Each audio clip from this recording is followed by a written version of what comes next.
पुणे हे आता गुन्हेगारांचा, ड्रग्स माफियाचा, विषारी दारूचा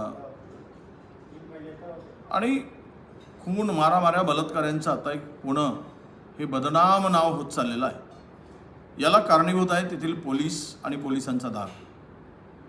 आज जे 14 लोकांचा विषारी दारूमुळे जो मृत्यू झाला, खरं तर हे पूर्णतः जबाबदार एक्साइज डिपार्टमेंटचे पोलीस अधीक्षक, त्यांचे कमिशनर, पोलीस काय करत होते? काय झोपा काढत होते?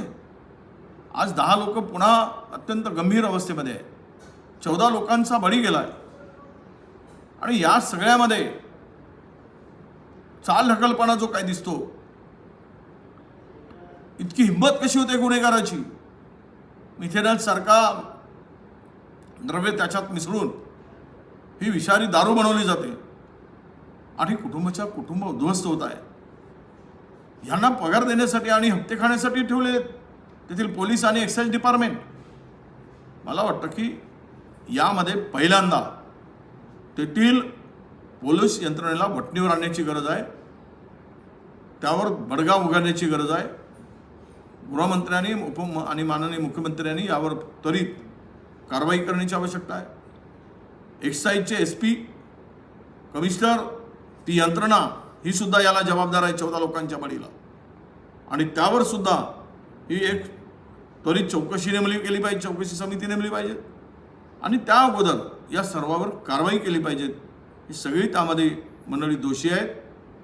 हे असे प्रकरण जर पुण्यासारख्या शहरात होत आहेत, पुण्यामध्ये महिलांच्या अपहरणामध्ये पुणे आता पुढे गेलं आहे, विषारी दारूमुळे आता पुणे जात आहे, खून मारामाऱ्यामध्ये पुणे आहे, ड्रग्समध्ये पुढे गेलेला आहे। हे पुण्यामध्ये चाललं काय? हा पुन्हा कुठल्या दिशेने चाललेला आहे? पुन्हा हे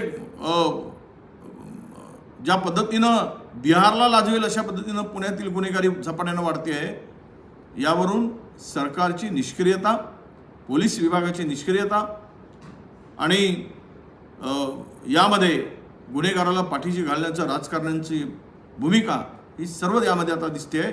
त्यामुळे उद्या पुणे आता कुणासाठी सुरक्षित नाही अशी परिस्थिती पुण्यात निर्माण करण्याचं काम या सरकारच्या माध्यमातून झालेलं आहे।